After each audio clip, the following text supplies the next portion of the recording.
आवाज़ देता है। Hello, good afternoon students. हम आज देखेंगे कविता चौथी, गांव और शहर। गांव शहर, इसके कवि है प्रदीप शुक्ला। इनका जन्म 1967 लखनऊ उत्तर प्रदेश में हुआ। परिचय देखेंगे। कवि प्रदीप शुक्ला जी को हिंदी कविता के प्रति विशेष श्रद्धा है। आप कविता को एक साधना के रूप में देखते हैं। हिंदी की विविध पत्र पत्रिकाओं में आपकी रचनाएं छपती हैं। प्रमुख कृतियाँ हैं अम्मा रहती गाँव में, नवगीत संग्रह, गुल्लू का गाँव, बालगीत संग्रह आदि। इस कविता में क्या बताया देखेंगे। पद्य समाधि। प्रस्तुत नवगीत में कवि प्रदीप शुक्ला जी ने गाँव और शहर के दर्द को दर्शाया है। यहाँ शहरों की भीड़भाड़, भागम भाग, गांव से शहरों की तरफ पलायन, गांव का शहरीकरण आदि का बड़े ही मार्मिक ढंग से वर्णन किया गया है। हम देखेंगे कविता। अब बदला बदला सा मौसम है, बदले से लगते हैं सुर, दीदा फाड़े शहर देखता, गाँव देखता टुकुर टुकुर। क्या बताया इसके अंदर। बदला बदला सा है मौसम, मौसम कैसा हो गया है, बदल गया है। और उनके सुर यानी आवाज़ भी बदला हुआ है। और शहर के लोग कैसे देख रहे हैं, शहर कैसा देख रहा है हमारे पास में, आंखें फाड़ फाड़ कर देख रहा है। और गांव कैसा देखता है, टुकुर टुकुर, गांव देखता टुकुर टुकुर। तिल रखने की जगह नहीं है, शहर ठसाठस भरे हुए, उधर गांव में पीपल के हैं सारे पत्ते झरे हुए। तिल रखने की यानी शहर में इतनी गर्दी हो चुकी है कि सारे गांव के लोग शहर में आके बस रहे हैं। यानी शहर में पाँव रखने की भी जगह नहीं है। तिल रखने की मतलब पाँव रखने की भी जगह नहीं है। सभी लोगों का एक ही कामना होती है कि हमारे को शहर में जाना है। गांव में कुछ नहीं रखा, सिर्फ हर लोग गांव छोड़ छोड़ के शहर में आ रहे हैं। और उधर पीपल का जो पेड़ है गांव का, उसके सारे पत्ते झड़ गए हैं। यानी वहाँ के, इसका बोलने का मतलब यह है कि पीपल के पत्ते झड़े, इसका मतलब यह होता है कि उस गांव के अंदर के सारे लोग चले गए। अब गांव सुना सुना सा पड़ रहा है। मेट्रो के खंभे के नीचे रातें गुजारे परमेश्वर, दीदा फाड़े शहर दिखता, गाँव दिखता टुकुर टुकुर। मेट्रो के खंभे के नीचे यानी गाँव के लोग जहाँ पे रास्ते के खंभे होते उसके नीचे बैठकर अपनी पढ़ाई करते थे। कौन करते थे, परमेश्वर नमते, मतलब वहाँ के लोग। लेकिन जब वहाँ पे पढ़ाई होने के बाद में वो गांव छोड़कर चला जाता है शहर के अंदर, तो फिर गांव हमारे को टुकुर टुकुर दिखता है। दीदा फाड़े शहर देखता, गाँव देखता टुकुर टुकुर, यानी कहा हमको हमारे को टुकुर टुकुर देख रहा है। और वहाँ के लोग सारे पढ़ाई लिखाई होने के बाद में शहर में आ चुके हैं। इधर शहर में सारा आलम आंखें खुली बस दौड़ रहा, वहाँ रेडियो पर स्टेशन रामदीन है जो रहा, उनकी बातें सुनी है जब से दिल करता है दुकुर पुकुर। क्या कहा इसके अंदर, आलम यानी दुनिया। इधर दुनिया का हम सारा आलम देख रहे हैं, हम पूरी दुनिया देख रहे हैं कि लोग सिर्फ भागा दौड़ी कर रहे, दिन भर इधर से उधर दौड़ भाग रहे हैं।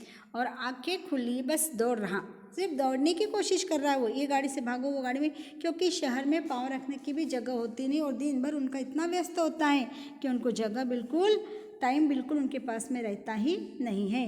और यहाँ का जो परमेश्वर है, यहाँ के जो रामदीन है, वो क्या कर रहे हैं, रेडियो अपने पास में लगा लिया और रेडियो के अंदर सारी शहर की बातें सुन रहा है। आया समझ में, यानी बातें सुन रहा है इसका मतलब कि शहर में क्या हो रहा, क्या नहीं हो रहा, क्या बात चल रही, कौन कहाँ है, ये सारी बातें, सारे रिपोर्ट वो रेडियो स्टेशन से लेता है। और रेडियो स्टेशन से लेने के बाद में गांव के लोगों को बताता है। उसकी बातें जब हम सुनते हैं कि यहाँ एक्सीडेंट हो गया, यहाँ के लोग मर गए, यहाँ पे ट्रेन गिर गई, ऐसे कुछ जो समाचार वो सुनता है, तो हमारा दिल धुकुर धुकुर धुकुर पुकुर करता है, नहीं हमारा दिल धड़कने लगता है। सुरसतिया के दोनों लड़के सूरत गए कमाने। सुरसतिया मुझे सरस्वती नाम की कोई बाई है, उसके दोनों लड़के कहाँ चले गए, सूरत गए कमाने को।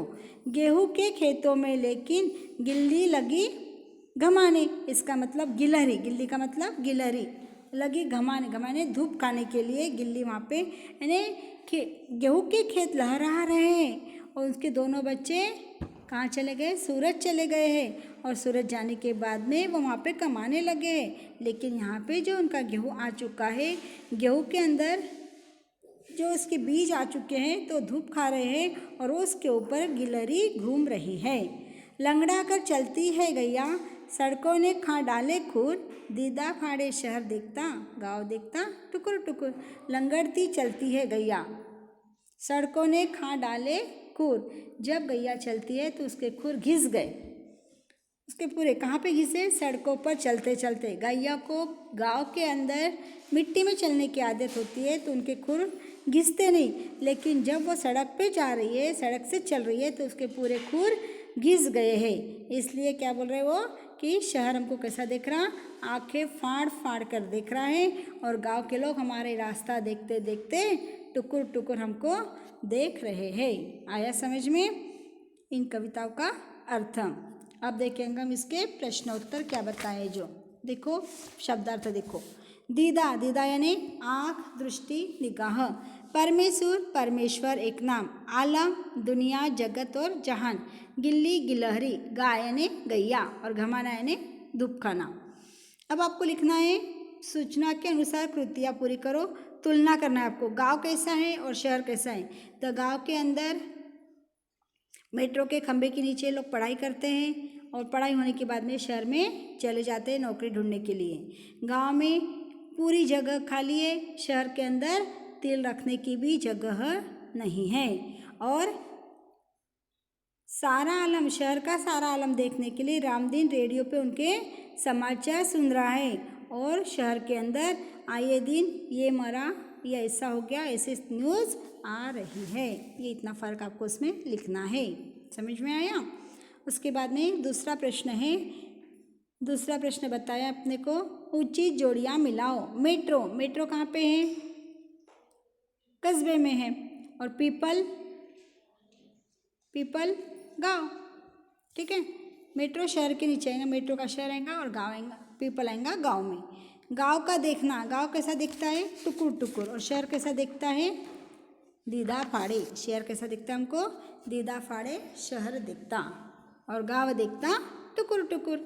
एक शब्द में लिखो। लंगड़ा कर चलने वाली, कौन चलती है लंगड़ा कर? गैया। पत्ते झरा हुआ वृक्ष, पीपल। बदले से लगते हैं, क्या बदले से लग रहा है? बदले बदले लगते हैं सूर। किसके सूर लगते हैं बदले बदले? यहाँ पे देखो, बदले बदले से लगते हैं सूर।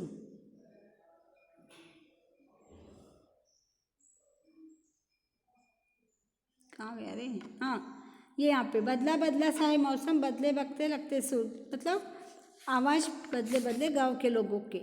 और तिल रखने की जगह नहीं है। कहाँ पर नहीं है? तिल रखने की जगह शहर में नहीं है। इस प्रकार ये छोटी सी कविता है और इसके शब्दार्थ, प्रश्न उत्तर और कविता का अर्थ ये आपको सभी को आपके नोटबुक में लिख लेना है। इसको कंप्लीट करना है आपके नोटबुक में लिखकर। ठीक है, समझ में आया? और इसके बाद में इसमें उपयोजित लेखन जो दिया है, वृक्ष और पंछी के बीच का संवाद। तो वृक्ष और पंछी, पंछी बोले तो पक्षी, हाँ, तो उसका आपको संवाद लिखना है कि एक पक्षी है, वो वृक्ष के ऊपर पास में आके बैठा है, तो वृक्ष उसको सहायता करता और किस ढंग से सहायता करता और दोनों की कैसी बातचीत होती है वो उसके अंदर आपको लिखना है। और इस पाठ के अंदर कुछ शब्द ऐसे दिए हैं, समानार्थी भी है और विलोम भी है, तो उनकी अलग अलग वाक्य में प्रयोग करना है। इस प्रकार का आपको होमवर्क करना है और लिख लेना है आपके नोटबुक में। और कल मैंने आपको नाखून क्यों बढ़ते ये पाठ पढ़ाया था। इस पाठ का स्वाध्याय आपके नोटबुक में आपको करके मुझे सेंड करना है। ठीक है, ओके, इतना करके भेजना है। नहीं समझा तो पूछ लेना फिर से।